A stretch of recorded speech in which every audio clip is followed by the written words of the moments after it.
جو کسی کے کنٹرول میں نہیں تھا, Leaderless ہوتا ہے. یہاں تک کہ اس کے اپنے لیڈر جو ہیں وہ, بلکہ جو عطا تارڑ صاحب ہیں, انہوں نے کہا اپنی پریس کانفرنس کے اندر کہ ان کے جو لیڈر جو لیڈ کر رہے تھے اس کو, علی امین گنڈا پور صاحب, وہ تو خود مجمع کے ہاتھوں یرغمال بنے ہوئے تھے, انہیں واش روم تک نہیں جانے دیا جا رہا تھا.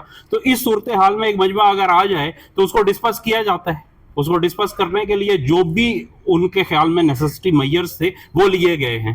تو یہاں پہ اس قسم کی لیکن دیکھیں نا, ایک بات جو آ رہی ہے, پی ٹی آئی کا ہر لیڈر یہ کہہ رہا ہے کہ ہمیں ہر چیز کی امید تھی, ٹیئر گیسنگ کی امید تھی, لاٹھی چارج کی امید تھی, لیکن یہ امید نہیں تھی. وہ یہ حکومت سے نہیں کہہ رہے, یہ پولیس سے نہیں کہہ رہے, وہ کہیں اور میسج یہ مسلسل دے رہے ہیں کہ ہمیں یہ امید نہیں تھی کہ ہم پہ گولی چلائی جائے گی, ہم پہ گولی چلائی گئی.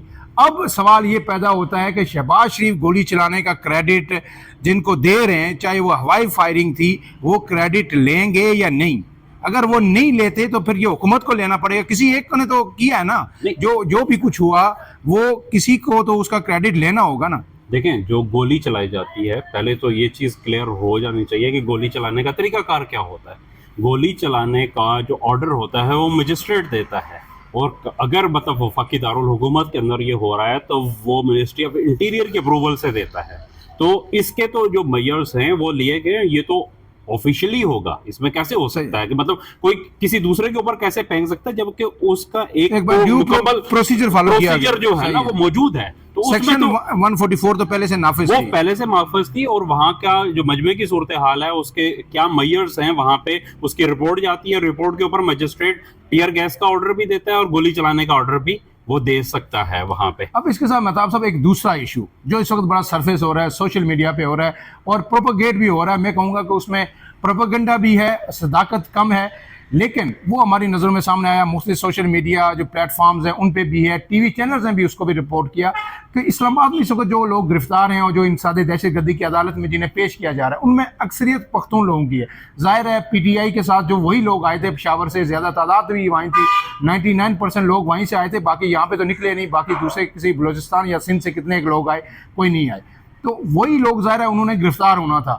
لیکن ایک دوسرا افسوسناک واقعہ یہ ہے کہ جو ان کو جب انسداد دہشت گردی کی عدالت میں گزشتہ روز بھی پیش کیا گیا تو جو ان کے لوائقین یہاں پہ تھے وہ جب وہاں پہ عدالت کے باہر آئے ان سے ملنے کے لیے یا اس کی ہیئرنگ دیکھنے کے لیے, تو پولیس نے ان تمام لوگوں کو بھی گرفتار کر لیا اور ان سب کو بھی اپنی گاڑیوں میں ڈال کے, مختلف پک اپس میں ڈال کے ان سب کو بھی تھانے میں لے گئے. اس پہ بڑا ہر طرف یہ کہ آج بھی شبلی فراز نے خیبر پختونخوا میں پریس کانفرنس کی تو انہوں نے کہا ہے کہ یہ پختون ہونے کی سزا دی جا رہی ہے اور انہیں ٹارگٹ کیا جا رہا ہے. پی ٹی آئی بھی مسلسل یہ کہہ رہی ہے کہ جی دیکھیں بلوچستان کی کیا حالت ہے, بلوچستان میں کیا ہو رہا ہے, وہاں پہ ایک نیشنلزم کی بنیاد پہ جو ہے نا سیکورٹی فورسز کے ساتھ آئے روز جو ہے نا جھڑپیں ہوتی ہیں, ہمارے جوان شہید ہوتے ہیں. دہشت گردی کے پیچھے نیشنل ایلیمنٹ انہوں نے بنایا ہوا ہے, ایک اس کو ہوا دے رہے ہیں. وہی کچھ اب کے پی کے میں کیا جا رہا ہے کہ جی تمام پشتونوں کو ٹارگٹ کیا جا رہا ہے. اور اسلام آباد کا کوئی ہوٹل, کوئی جگہ, کوئی ادارہ ایسا نہیں ہے جہاں بھی کسی بلڈنگ میں آپ کو خیبر پختونخوا کا کوئی بندہ ملتا ہے آپ اس کو اٹھا کے لے جاتے ہیں اور ان کے لوائقین کو بھی اٹھا کے لے گئے. کیا یہ نیریٹو درست ہے یا ایسا ہونا چاہیے یا پولیس کو ایسا نہیں کرنا چاہیے؟ اس میں آپ کی کیا رائے ہے؟ دیکھیں عمران صاحب, ایک چیز تو یہ ہے کہ ہمیں یہ بات سمجھنی ہوگی کہ جو تھرڈ ورلڈ کنٹریز ہیں نا, انکلوڈنگ پاکستان, یہاں پہ ہمیشہ پولیس اس طرح کے کام کرتی ہے. یہ کوئی نئی چیز نہیں ہے کہ پہلی دفعہ ہوا ہو. کبھی بھی اس کو اختیار ملتا ہے تو وہ بہت سارے لوگوں کو بھرتی کے نمبر پورے کرنے کے لیے ہمیشہ سے اٹھاتی آئی ہے. یہ کوئی ایسی چیز نہیں ہے کہ جس کو ڈینائی کیا جا سکے. نہیں, لیکن اور اس دفعہ بھی عدالت کے باہر اگر لوائقین آئیں تو ان کو بھی کبھی اٹھایا گیا؟ لوائقین کو بھی اٹھایا, انہیں پروٹیسٹ نہیں کر رہے تھے. میں آپ کو ایک بات بتاؤں کہ یہ ہم نے اس سے پہلے دیکھا تھا کہ جب لال مسجد کا واقعہ ہوا تھا نا, تو لال مسجد کے واقعے میں وہ لوگ جنہوں نے حتیٰ کہ جن لوگوں کی ضمانت ہو گئی اور انہوں نے اپنے مچلکے دیے تو ان کو بھی جا کے اٹھا لیا گیا تھا. یہ بھی یہاں پہ مطلب بری روایتیں ہیں لیکن یہ چلتی ہوئی آ رہی ہیں. یہ آج کی بات نہیں ہے, یہ نئی بات نہیں ہے. یہ اکثر ہوتا ہے یہاں پہ. بہت میں سمجھتا ہوں کہ بدقسمتی کی بات ہے لیکن یہ ہمارے ملک کا ایک ماحول ہے ایسا, اس میں بھی ہو رہا ہے. لیکن اس میں مطلب دوسری طرف میں یہ چیز کہہ رہا ہوں کہ میرے خیال میں پی ٹی آئی ایک نیشنل پارٹی ہے اور اسے اس قسم کا جو ہے نا وہ اپنے آپ کو لمیٹڈ کر رہی ہے. یہ کر کے ان سے مطلب غلطی ہوئی ہے, یعنی پختون کارڈ تک اپنے آپ کو یا خیبر پختونخوا تک لے کے جا رہی ہے تو یہ لمیٹڈ کریے. میں آپ کو بتاؤں کہ جب پیپلز پارٹی نے سندھ کارڈ کھیلنا شروع کیا تھا تو اس کے بعد پیپلز پارٹی سندھ تک محدود ہو کے رہ گئی. پنجاب سے کے پی کے سے بلوچستان سے صفایا ہو گیا اپنا پیپلز پارٹی کا, جبکہ بہت بڑی پاکستان کی پارٹی تھی. تو اسی طرح اگر جو پی ٹی آئی ہے اس نے پختون کارڈ کھیلنا شروع کیا تو لازمی سی بات ہے کہ پی کے ایم میں اسے پذیرائی مل جائے گی, لیکن باقی جگہ پہ اس کا جو انفلوئنس ہے وہ وقتاً فوقتاً کم ہوتا چلا جائے گا. یہ ایک نیچرل پروسیس ہے جو ہوا ہے. تو میں آپ کو یہ کہہ رہا تھا کہ ایک غلطی پی ٹی آئی سے ہوئی ہے. دیکھیں جو انہوں نے فائنل کال دی, میرا خیال ہے کہ یہ ان کی سب سے بڑی غلطی تھی.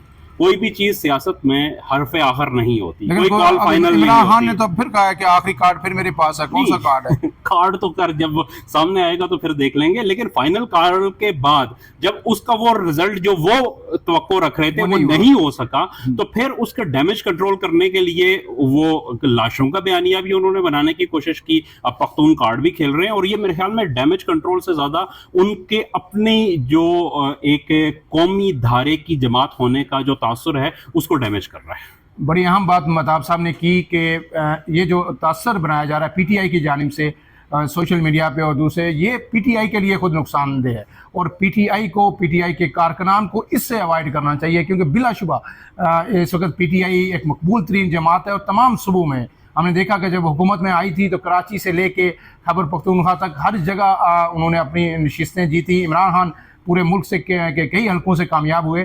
تو اب اگر آپ نے یہ بیانیہ بنانا ہے کہ پورا ملک یا ریاست کے پی کے یا خیبر پختونخوا کو ٹارگٹ کر رہی ہے, ان کے نوجوانوں کو ٹارگٹ کر رہی ہے, تو میرے خیال میں فائدے کا سے نقصان ہوگا. مہتاب صاحب نے اہم بات کی کہ فائدہ آپ کو صرف کے پی کے کی حد تک ہو سکتا ہے, لیکن اب ریاست کو بھی یہ سوچنا چاہیے کہ یہ جو تاثر بن رہا ہے اس کو فوری طور پر زائل کرے. حکومت وقت جو ہے, جو وزیر اطلاعات ہیں, جو منسٹر پریس کانفرنس کرتے ہیں, ان کو بھی فوری طور پہ, کیونکہ یہ وقت ہے کہ اگر نوجوانوں کے ان کے تحفظات ہیں, کے پی کے ہو, سندھ ہو, بلوچستان ہو, یہ سارے نوجوان پاکستان کے نوجوان ہیں, ان کے تحفظات کو سننا ریاست کا کام ہے, اور ان کے زخموں پہ مرہم رکھنا بھی ریاست کا کام ہے. امید ہے کہ یہ جو ولاگ ہے آپ کو پسند آیا ہوگا. آپ سے گزارش کہ ہمارے چینل کو سبسکرائب کیجیے. ولاگ تک عمران اعظم کو اجازت دیجیے. اللہ حافظ.